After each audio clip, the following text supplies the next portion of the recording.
Welcome to The Bridge with Liz and Heather. Dr. Aynoa Lecea is a UK dentist with a strong interest in oral microbiome health, functional dentistry, and preventative care. She helps patients understand the link between oral health and overall well-being, bringing an integrative, patient-focused perspective to modern dentistry. In this episode, we explore what's actually worth paying attention to and the simple changes that can make a real difference. Thank you, Aynoa. Thank you so very much. I am really happy about being part of this amazing project that I think you ladies are doing. And I'm sure that this will bring up many positive things to the whole community. Thank you so much. Yeah, thank you for doing it. And thank you for thinking about me for being here. Thank you. Well, we love thinking of our mouth as a mirror for a whole body connection and a whole body approach to oral care. And so just wanting to ask you kind of what drew you towards the holistic, functional part of dentistry. Right. So probably, I think it's been a bit of a pathway. When I started working in Devon here 15 years ago, I was a full-time NHS dentist. And as many of my colleagues that they will be able to relate to this, I used to do those quick 10, 15, 20 minutes checkups where obviously, yes, I was doing dentistry and I think I helped a lot of people, but I was missing something. So there wasn't probably a shift in a certain moment of time, but it was more of a question of in time, what am I missing? Why do I keep having these patients coming to me every 6 months or every year? But then every time I see them again, they come back with the same symptoms. Then you start again. And I was feeling a bit like they were chronifying those situations when probably there was something else that I could do. And that's probably what started to guide me towards the oral microbiome. To start, I started reading about bacteria. You could find at that time lots of papers in my house about different bacteria. I wanted to learn what can this bacteria do for my patient, or what this other pathogenic bacteria is doing against my patient. How can I have an impact there? And bit by bit, you start learning. I haven't stopped learning. You never stop learning. The oral microbiome was actually defined initially 20 years ago. So it's literally a baby. And there is so much to learn. With every microbiome test nowadays, for example, that I do, I learn. I spend time at home learning, looking at those bacteria, looking at different concentrations, thinking how the bacteria is affecting this specific patient.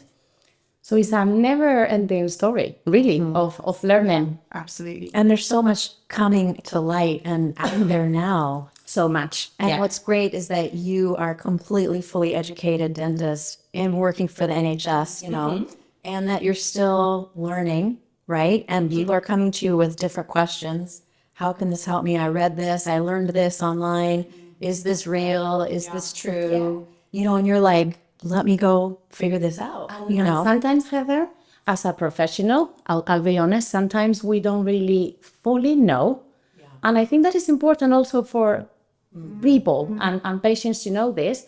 We don't fully know exactly how the path of that patient is going to be and what we're going to achieve. But the way I like to see it is any positive impact that I can have on this person will be a win. Thank you for sharing that, because I know you said before that you're chatty in the office and you're always talking to people and everyone's like, well, she's so chat, and you're like, yeah, because I'm trying to get into their story. Like, who is this person, on the inside and on the outside, so that you can, it's way more than just your mouth. It's way more than just your teeth. Definitely. Completely. Which is fascinating, and it's in, so many aspects of healthcare. You need to listen. Mind, body.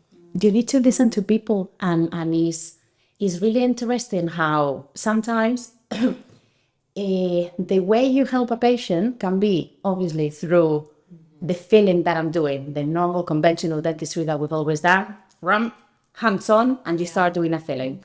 When you start talking to a patient, you never again know completely where that conversation is going to get you, but you suddenly end up discovering a pattern.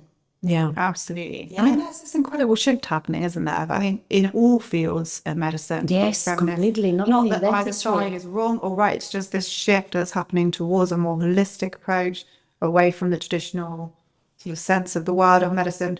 And so, have you found any reaction from your peers moving in this direction? How has it been taking that shift? It's funny because I think that for a very long time, we've been naming like this alternative medicine. Like if it was a hippie Yes, thing, exactly. something that only our grandmothers used to look at. And now that we are in the modern world, we can only look into science.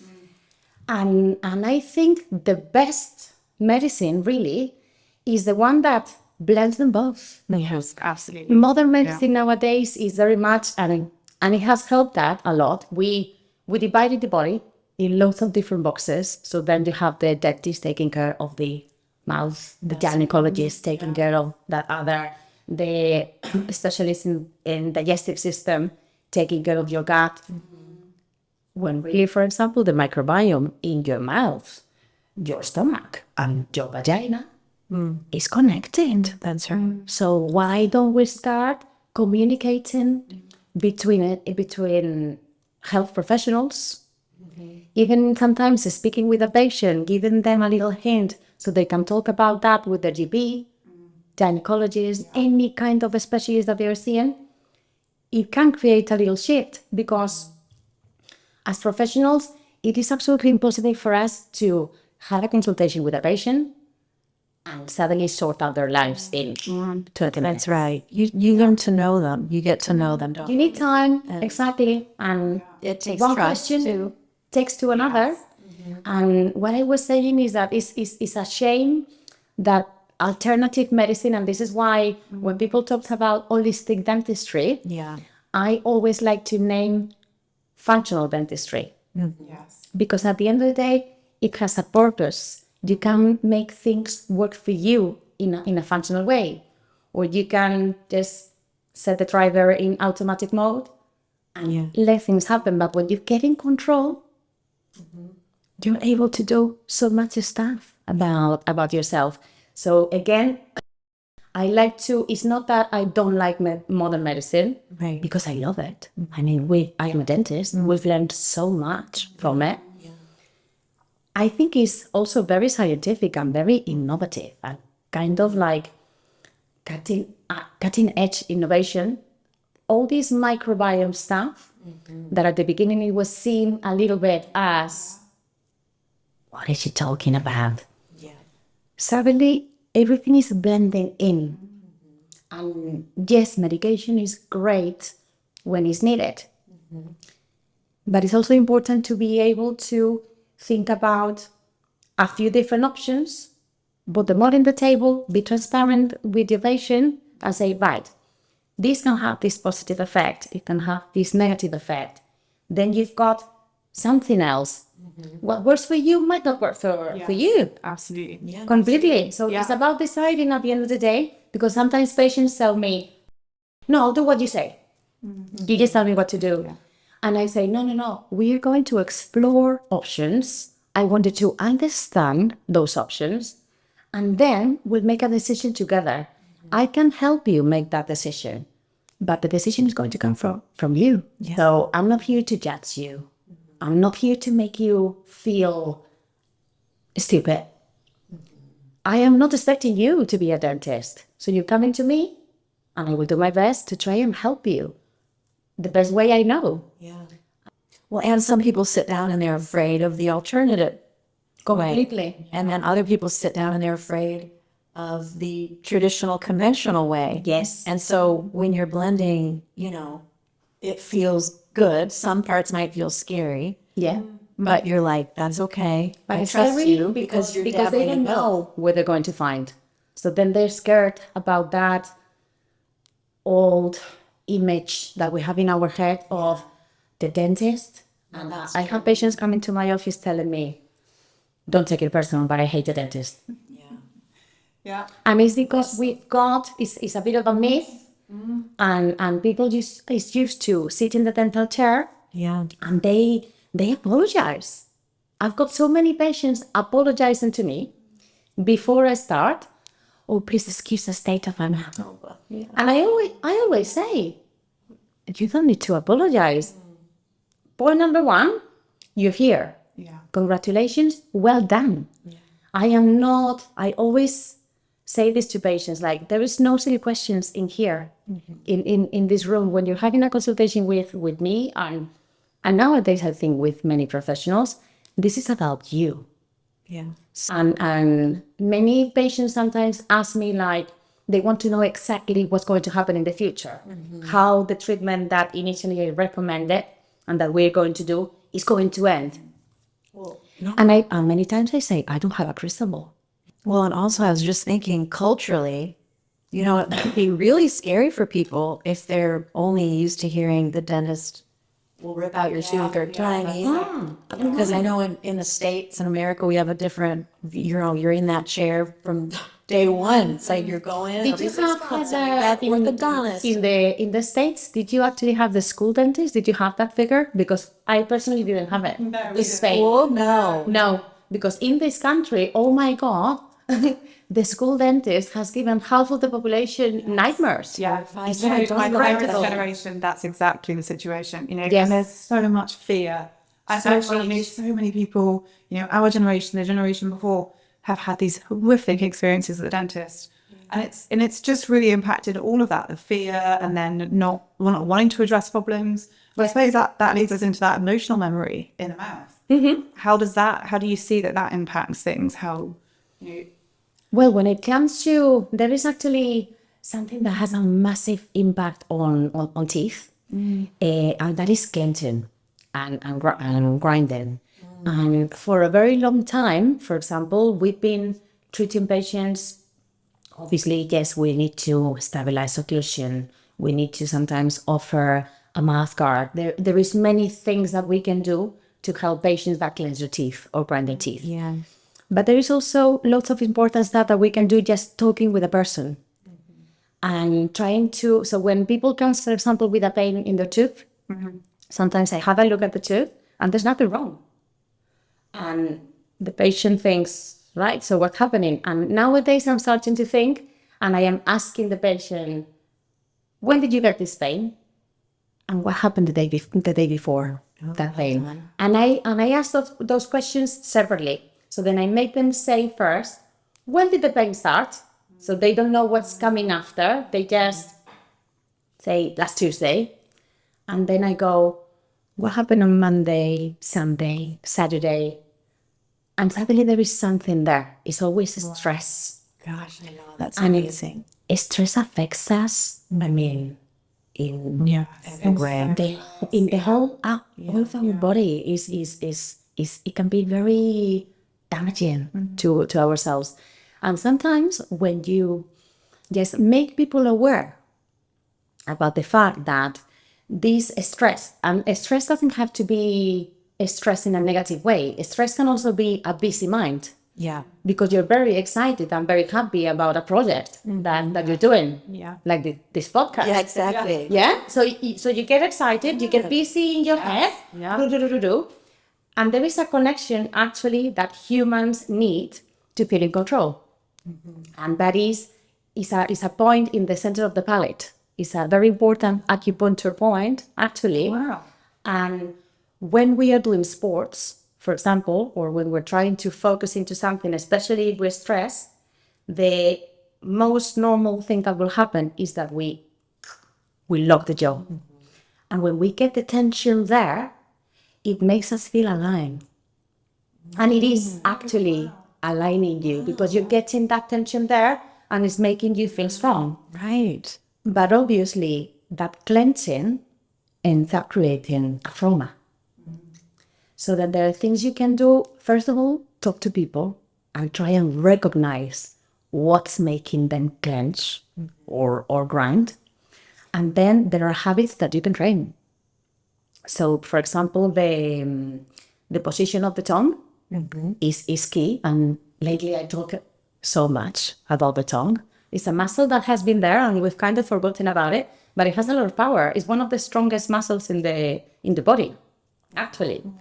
So it's funny because when you make people aware about the fact that stress is making them clench, suddenly you tell them, what if I give you another way of getting that lock sensation, of getting that tension in this area that we want to go back? It's control. It makes us feel alive. So I teach them an exercise that I call the tongue cave. And it's about taking your tongue to a certain position. And I invite you to try it right now. Okay. So take your, when you do that movement, right? Yeah. So take the tongue up to the palate without doing too much pressure, but on the sides, leaving like a little cave in the middle, and apply a bit of pressure there. Oh, yeah. And try and, in a normal way, relax, apply that pressure, now try and clench. You can't clench. Oh my God. But it gives you that sense of strength, like you're squeezing something. Yes, because you need it. It's the same. It kind of feels the same way. Yeah. Yeah. It's exactly the same, but suddenly you're not creating any trauma. So when you make, for example, patients aware of that, they obviously at the beginning to train a habit is about repetition, but it's funny how the more you do something, and here is me again stepping out of dentistry. Yeah. But when you create a habit, there are neuronal paths that are created. And that can save you from using a mouth guard on a daily basis when you sleep. That for some people, it works and it's brilliant, but it doesn't work for other people. So Well, just one little thing could change your whole day, could be differently. completely. Work out differently by Completely. making that shift Yeah. in your routine, right? And that kind of snowballs through throughout Same the rest of your with experience. nasal breathing. Talk Is about the that. same. Is you train it. We never really gave breathing much importance. So when you talk about breathing, do you talk about breathing to your patients? A lot. Yeah. So like the tongue example. That tongue example is one, and that tongue example also doesn't let people breathe through their mouths. Right. So that is a great start. But again, making people, for example, do an exercise as simple as conscious breathing. And here you're not doing yoga, you're not being a Buddha. You're literally just spending a minute breathing consciously through your nose. You end up building up a habit. And then I have seen patients, for example, that after months, they come to me and suddenly they start telling me, I know I'm becoming aware that now I'm walking or I'm doing sports and I am consciously keeping my mouth closed and I'm breathing through my nose. And suddenly everything feels much more balanced. And But they again, probably sleep better. so much better. And oh my Their God, family life's better, and it just kind of you've got more energy. yeah. When you breathe properly, the mouth doesn't have the filters that the nose have. So you can train that for adults and for children. With children, it's super powerful because, you're setting up a habit. It's much, much, much easier to make a child learn a new habit than an adult. They will tell you, this is how I've always done it. Right. Yeah. But when you Tell me something. I was just saying, when your kids start going to see the dentist, and at first they're just looking at things and getting the feel for it, is this something that we as a patient could say to the dentist? Could you talk a little bit about, breathing? Or do you know these things, or exploring those things with your dentist to see if they're open to discussing that, or exploring those things with your child to kind of start talking about it? Yeah. I have seen over time that children tend to pick up the parents' fear. So they come to the office already scared. And then you start thinking, why are you scared of me if you don't even know me? And I actually end up having these conversations with children. Is one of the first things I do if I see that they're a bit shy, I would ask the question, what's wrong? And they would tell me, I'm scared. Because they've heard these stories that are part of our society. I'm scared of the dentist. Everyone around me is. So obviously I have to be scared too, because this person is going to make me feel pain somehow. The child doesn't know why or how, but they think some kind of pain is going to happen, and no one likes that. So straight away they get defensive. They don't want that to happen.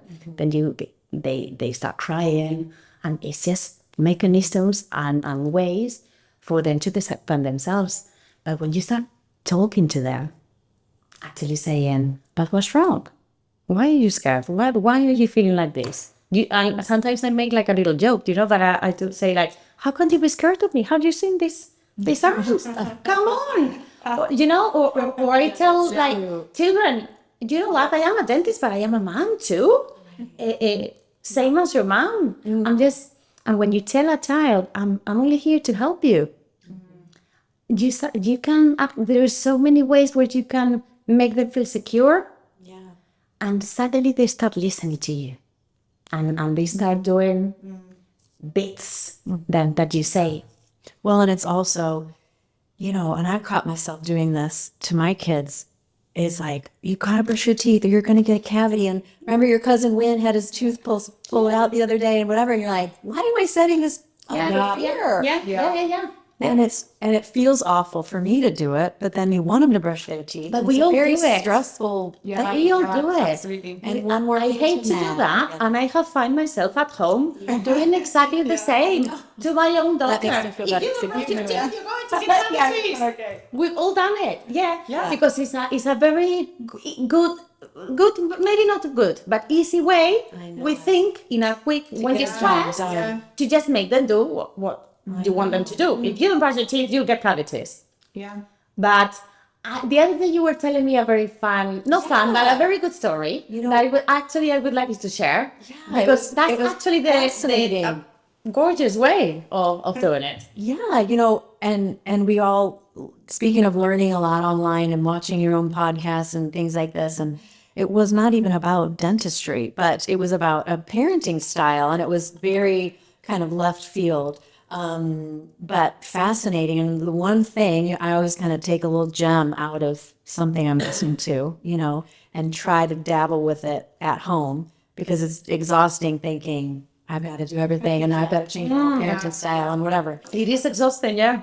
So, I mean, this couple was basically letting the children choose whether or not they were going to brush their teeth or not, and other things. And how they actually got the kids to brush their teeth was between themselves brushing their teeth, and then, oh, smell my breath. And then the husband, smell my breath. Oh, it's so minty. I love it so much. And then the kids would run and say, I want to do this, like mirroring, right? You've got the mirror neurons. That's how they learn. They watch us. So I thought, I'm just going to dabble with this. And so I brushed my teeth, minty fresh. Hey, Danny's, or come on over, smell my breath. Isn't that nice? Ooh, that's nice. That smells like a candy cane. And I'm like, I know, it's nice. He goes, I'm going to go brush my teeth. And I was literally like, the kid has never brushed his own teeth. Ever. I was always brushing his teeth. Come on, we got to do this nagging. He runs it. He uses mint, which, they're all about strawberry and blueberry toothpaste. Suddenly mint came in. Suddenly Look at that. mint. Look at that. Yeah. He brushes. He was in there for a while. And I was like, okay. And he comes back and, Mom, smell my breath. Oh. And it was the cutest thing. Inside, I was going, this is so cool. And he was probably doing that inside too. Because So anyway, if it works for you, why is it not going to work for him? Exactly. That is a very yeah. prime intuition that every human being has. We so mirror true. what's good for you. I'll give this a go. Yeah. So you told me something the other day about what you tell children to connect kind of the family thing and why it's so important to brush your teeth and have good oral hygiene. Yeah. What was that? Because, we've all been there. And again, as I've said before, I am the first one that have been running around my house after my daughter, brush your teeth. So then I try to get into the same level where the child is. Yes. Love that. And to make them understand a little bit, because it helps to make up that team. Then I tell children like, Mommy is a bit of a pain sometimes with the toothbrushing, isn't she? Like, And they actually tell you, yeah, she is. She's a pain, always telling me to brush my teeth. And suddenly I give them the space to be able to talk about their mom that way. Yeah. Yeah. But I've got at the back of my mind already my little trick that I'm going to come in with. And then I tell them, because at the end of the day, same as I have conversations with adults, I like to have a conversation with a child. And then I try to, I don't try, I do it. I explain them after all this moaning about mom being a pain or dad. I tell them, do you actually know why mom is doing that? And they look at you like, obviously they've never thought about that. Yeah. And I go, and it always surprises them. And I say, it's because she loves you. Because then I also tell them, apart from this, I say, I'm going to tell you something else. Mommy's there. Mommy will always be there to be a pain, to make sure you do what she wants you to do because it's good for you. But at the end of the day, those teeth that you got in your mouth, they're not your mom's.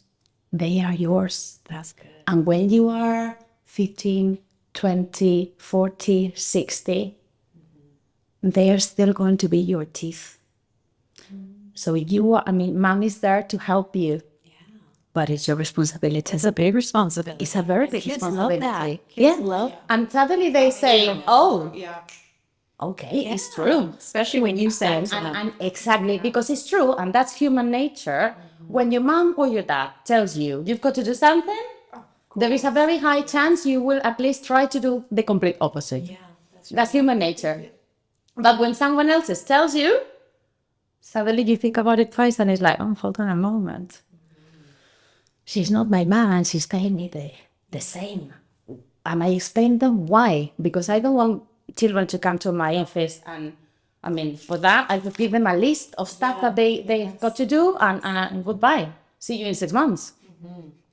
But I like them to understand. When someone can understand how something can be good for them, they end up being, not that they're going to be, they end up being the first ones interested in making that happen. That's great. And do you notice when they come back a couple more times and They're in changing charge. how they're, They're more in charge.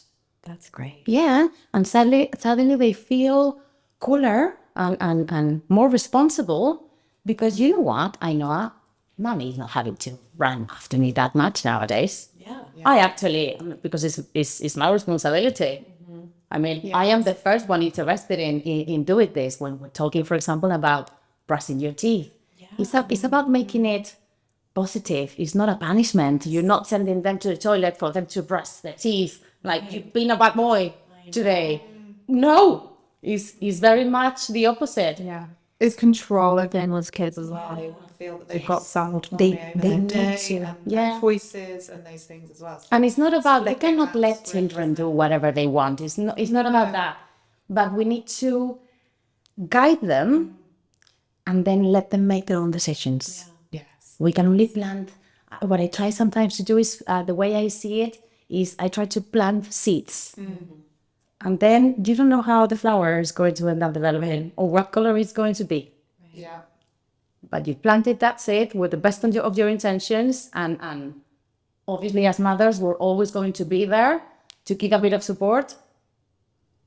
But that's it. It's only support. You cannot live their lives for them. You cannot make decisions for them. No.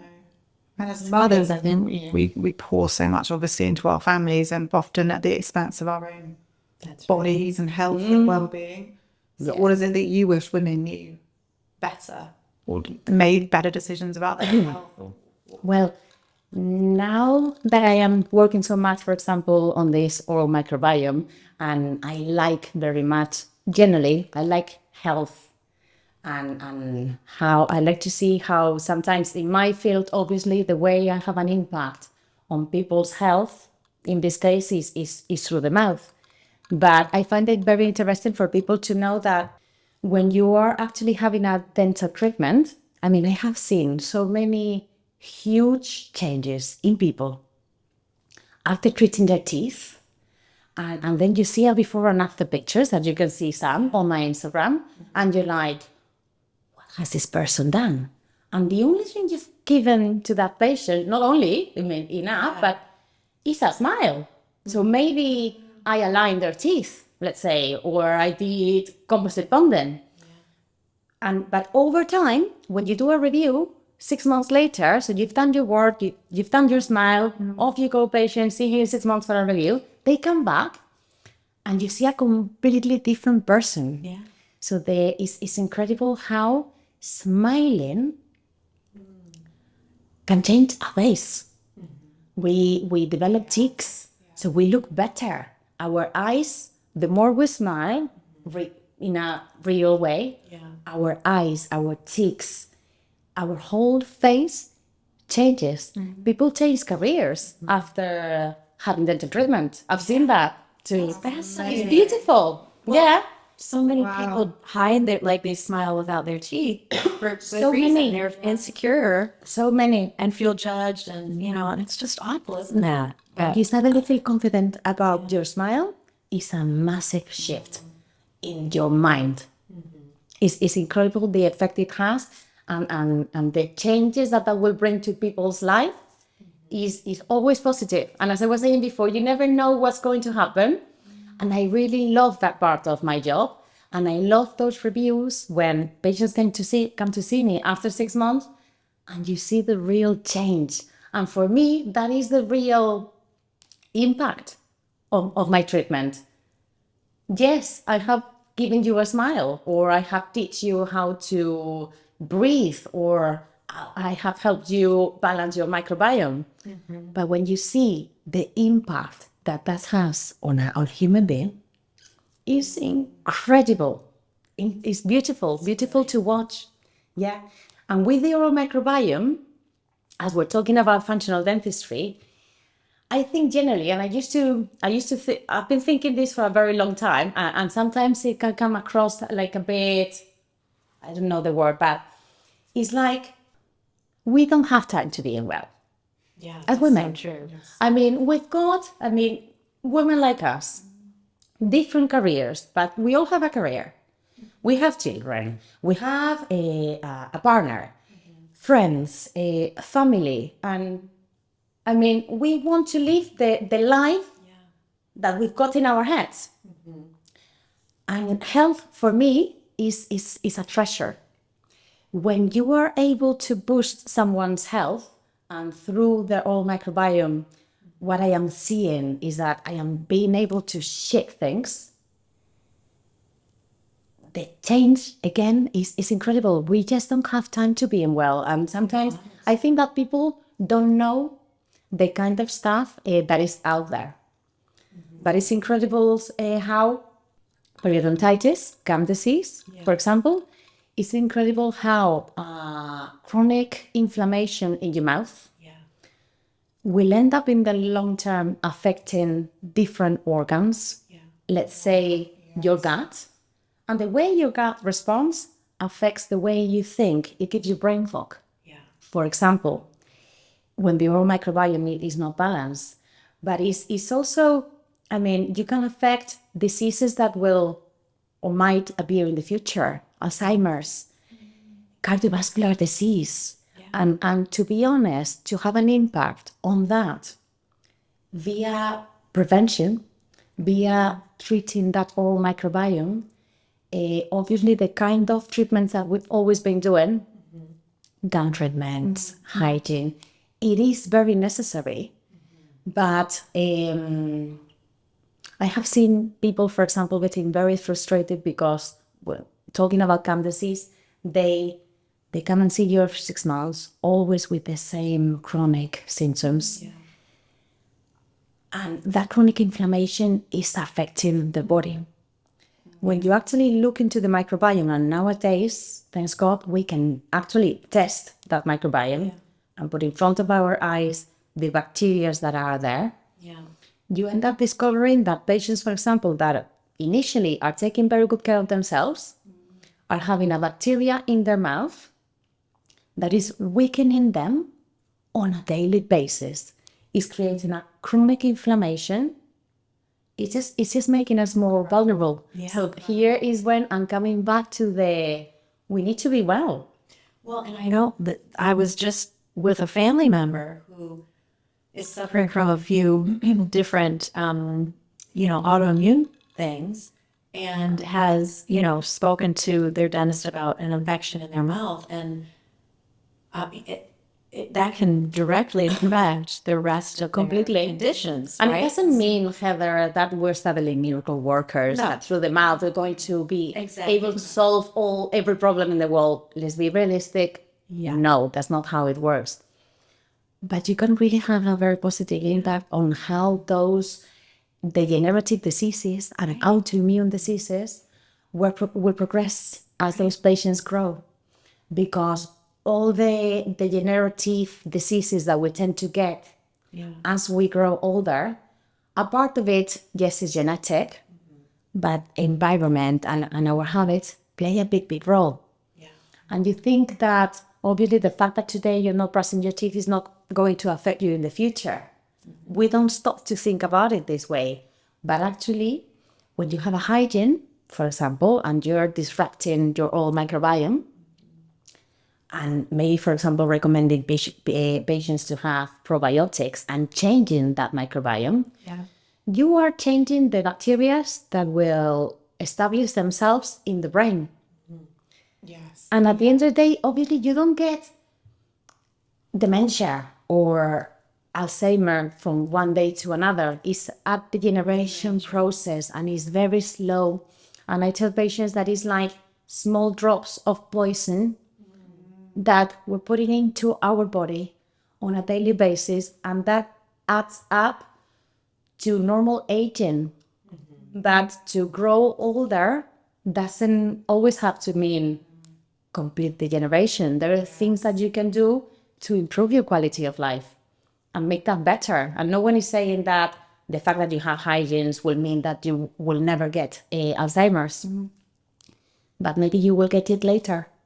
Yes. Maybe it will be less strong. Again, you never know fully how the impact is going to be, but you know it's going to be a positive one. And I think patients can only win and gain stuff from knowing this. I am very much of a pain when it comes to hygiene with So patients. speaking of hygiene, flossing and brushing. Yeah, it's essential. Flossing and brushing. It's essential. Brushing twice a day, flossing once a day. Yeah, At least. flossing, and we talk a lot about interdental brushes nowadays. When you brush your teeth, with a normal brush, you're really only cleaning 60% of your tooth structure. The rest is in between teeth. And I like to explain to patients that bacteria like cozy corners. We all know that. But they do. Yeah. That's something to tell the kids. Yeah, they love the cozy corners and they get there, they make their little groups, their little gangs, and they start working against you. When you have regular hygiene, obviously, yes, you need professional hygienes, but you also need daily oral care hygiene. Because if I clean your mouth, you don't touch it, or you just brushing your teeth quickly and coming back to see me in 6 months' time, you're going to be in square one again. And again, that is education. You can work with patients. And I like to tell this to patients, like, listen, I am going to be a pain with hygiene. But I make them understand that when food and biofilm doesn't get trapped in between teeth, then there is no fermentation. No fermentation means no irritation. No irritation, no inflammation. That also ends up leading to decays. Everything, again, is linked. Yeah. You get rid of that small factor, you put the right bacteria in the mouth, you train patients how to clean their teeth properly. I mean, did they teach you in school how to brush their teeth? No. No one, we never received completely. And sometimes parents don't even really know. So when you receive this education and you start understanding why you're doing it, it can really have a massive impact. And I personally like to tell patients that I want to take them to a healthy state and then maintain and boost whenever we can. And there is always ways to boost. And it's just creating a habit. Yeah, Like you're talking about. These old habits, yeah. Make yourself do it. Oh, yeah. Just, yeah. Like you say, and then you're no longer thinking about it. It's just that repetition until it Ends up happening by itself. I like very much to try and make, when I'm building a habit, I always try and make it as positive as I can in terms of I want to avoid patients feeling like they're failing. Yeah. Because sometimes, and I find myself there, you go to a health professional, any kind, the health professional tells you you've got to do A, B, C, and D. You're super motivated the first week, you do it, you're perfect. But come on, week 2, Right. you miss one day here, you miss one day there. And then that ends up leading to, oh, I cannot do this. I can do this. And you leave it on the side, like, And then you not for me. feel I will end up like destroyed because I just can't take care of myself. So I like to make a bit of a shift with patients and tell them, listen, every time you're doing this little thing that is good for you is a win. If tomorrow you don't do it, it's not at all a failure because the following day you will do it. That will be another win. Let's get a box where we can put our wins and let's make that grow. I don't need you to put 7 squares in the box every week, like the 7 days of the week. If you put 5 cubes into that box on a 7 days week, amazing, well done. Yeah. Good for you. And that is not a failure. And I've seen over time that people get very empowered about that. Every win is a win. Yeah. And with the oral microbiome and taking care of your oral health, I mean, nowadays we are able to see how the mouth is kind of the gateway of the body.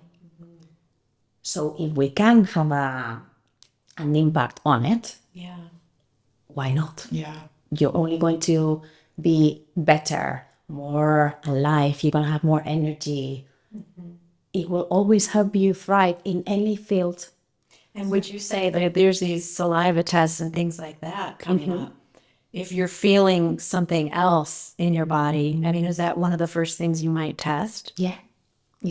I mean, we've done For different bacteria, We've that's been what they're doing testing. blood tests Yeah. for a very long time as a health check. Yes. Yeah. Why are we not testing our microbiome? I mean, is especially when it's so easy to have an impact on it. I mean, easy, obviously you need to know what you're doing, but from my point of view, Yeah. it's super easy. I might not get it 100%, but I know that there are a few bits that I can do that are only going to make you better. So why not start there? And we'll see where this takes us. And I had a patient only a couple of weeks ago, and I find that very interesting, for example, talking about the test. She's a woman with gum disease. And this woman, you see her, and you can perfectly tell, I mean, she takes great care of herself. You can say by the way, you can tell by the way she dresses, the way she speaks, her hair, the makeup. And then I started talking with her, and I ended up discovering that this patient used to see a hygienist, like she used to treat her gums, basically. Have a deep hygiene, gum treatment, call it however you want to call it. Every 3 months, maybe for the last, I don't know, 5 or even 10 years, whatever, doesn't matter. And I saw her only a couple of weeks ago, and the situation just keeps getting worse and worse and worse. And you think, what's happening? And the woman, bless her, she was very frustrated because she was telling me, I know I am doing everything that I'm told. Yeah. I'm doing everything that I'm supposed to do. I'm using my interdental brushes. I'm having my hygienes. I'm brushing my teeth. I'm being careful with the food I eat.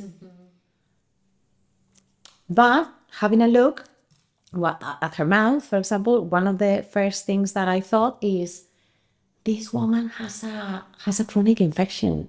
And yes, she's been going to the hygienist for a very long time. And if she didn't do that, honestly, the situation today would probably be awful. So obviously everything she's done, and is one of the first things that I made her understand, everything you've done has been an amazing success. You wouldn't be where you are if you haven't done all this.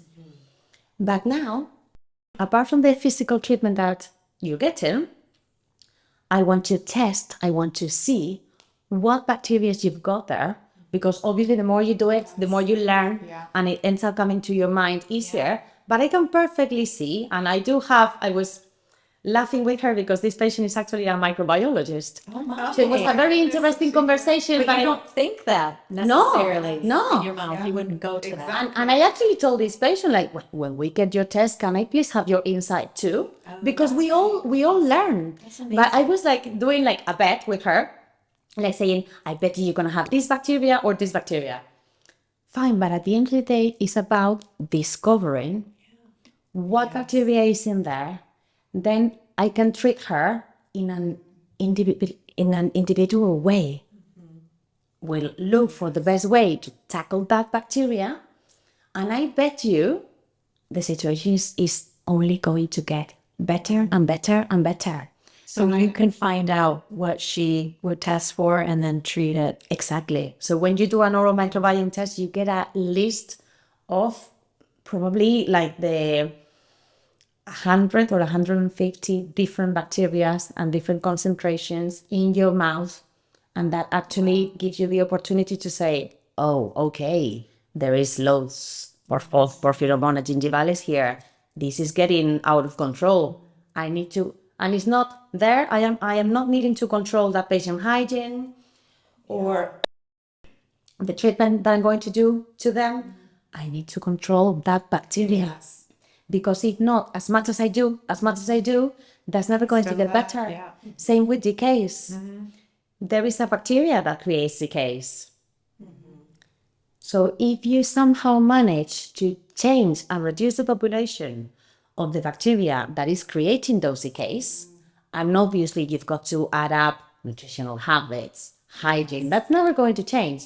But when you manage to control that population of pathogenic bacteria, changing it for another good bacteria that instead of affecting you in a negative way, is actually helping you, you can make people stop having decays. Yeah, that's amazing. And I've been seeing patients with having a decay every year. And they're used to it. They come to the office and it's like, let's see what you find. Yeah. Because they used to have a decay. Yeah. Once a year they get it in one tooth, in another, but there's always decay there. Nowadays we can think, right, Yeah. what's happening? Why are you getting so many decays? Let's stop and think for a moment. And you end up discovering many interesting factors that initially you didn't even know about. Yeah. And I know this is going to be resonating with people. This is, I can already think of, my family and It's some only of their growing. thoughts around dentistry Yes. and, fear and all of those things that go through their minds. And I know that, there's going to be so many people in the same boat where, like you say, they're going back decay after decay after decay. Yeah. They're looking after their teeth, but aren't getting to the root cause of what's going on. Mm-hmm. So what would you suggest are the first steps for people if there's somebody listening thinking this is really Resonating with me. Exactly. What is the first step? And to find a dentist that will practice functional medicine, holistic dentistry well. To How do you start, find them? get yourself an exam, a dental exam. Start there. Take yourself to the dental office. Nowadays, yes, personally, I am reading and growing much in this field, but there is other people too doing it. And the more we talk about it, 2 years ago, I never used to read in dental magazines about the oral microbiome, but now I do. So really many dentists, and this is only growing, will end up without realizing welcoming the microbiome into those conversations. Great. So my advice would be to start, take yourself there and take the first step and then take it from there. Well, and I was going to say, there's just such a being your own advocate. There's just so much out there and people are reading so much about, their own things and then the traditional approaches, and being your own best advocate means asking the questions and coming up with the questions to ask. Ask questions, yeah. If your doctor doesn't know or your dentist doesn't know, it's okay to go ask somebody else to It's see who okay. else Have a second knows. opinion. It's okay. Because some of our sisters, our friends, things are happening to other women, right? And it's if you talk about it, and then you are your own best advocate. If we're coming to you and saying, this is important to me, it changes the industry, doesn't it? So, especially around women's health when it's just so lacking, right? Absolutely. I think we need to start listening. Yeah. And then from there, start taking small steps. As I was saying, without frustrating patients, I don't like to build a huge treatment plan the first time I see the patient because I feel like that can end up putting them off. Yeah.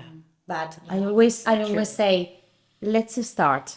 And I like them to see how things are changing because that motivates them. Yes. Yeah. And then you continue walking and I explain people, let's do this path together. And sometimes you're going to struggle. Sometimes you'll get a bit frustrated. Other times you will feel successful. Let's make the most of that. And it is teamwork. The worst thing that a patient can do generally, and now I am not talking about dentistry, is leaving their health in other people's hands. Yeah. You need to use those medical professional, dentist or any kind of doctor to guide you. You want to learn, you want to understand, and then you will end up using what works for you. Yeah. It's great. It's so good to be having these conversations because so many people are having the questions. Yeah. Yeah. I think I would like to put out there women in this case, but guys, people generally, think about your own microbiome. Get it tested, get it better, get it balanced. It really can only help. And do you know, like they say that the gut microbiome could change in 7 days if you tweak it, Completely. eat different things. Yeah. So it's similar probably for the oral. They are It's not connected. It's such a only hard one. fit. Again, we're trying to see them in different boxes. That's right. But it's one. And what you do in one microbiome will affect the other. Yeah, that's right. And the other way around is a symbiosis, really. So anything really that you do in the mouth will always have a positive impact on the human being. So what would be your main insights and kind of takeaways for people to go away with? With my Yeah, notes please now. do. Yes, Please do. because I did have here 3 simple but very, very important insights that I was wanting to leave on top of the table today. Yeah. So that is 3 points. Okay. Point number 1 will be don't ignore bleeding gums. Your body is talking to you. So listen. And to get comfortable listening to your body, to be honest, that's our big point. Exactly. Just listen and seek help. Point number 2, prioritize nasal breathing. It really changes everything. And that will be if you are an adult, a child, it doesn't matter. It's always going to have a positive impact.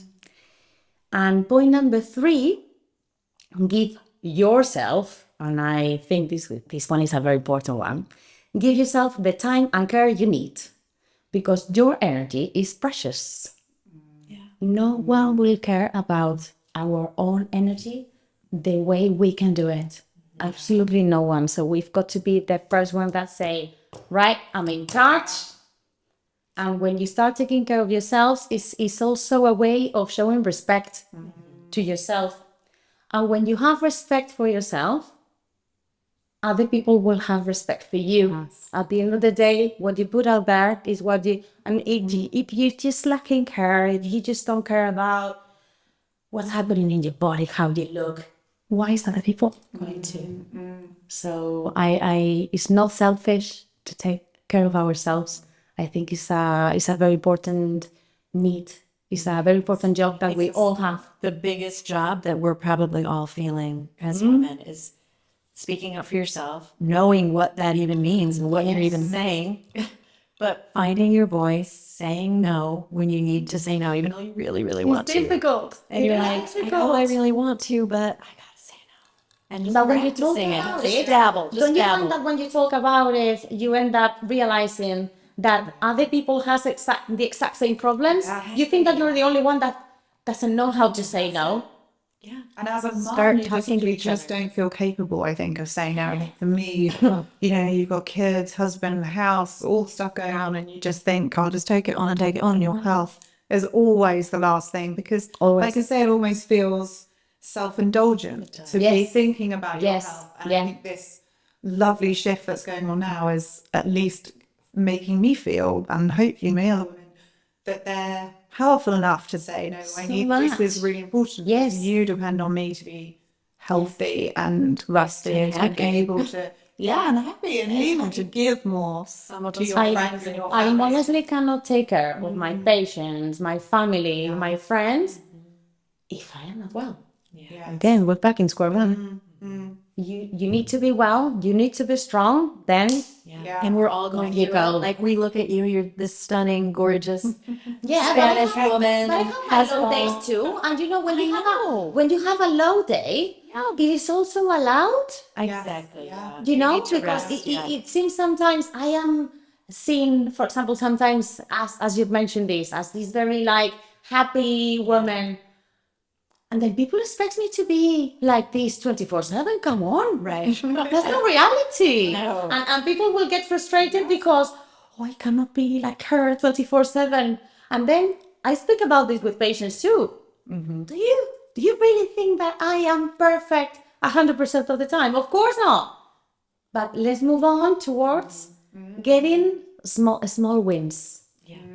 And when you are going through a low time, a time where you just need your own space, be a bit more quiet, don't feel guilty Yeah. about it. Take that space.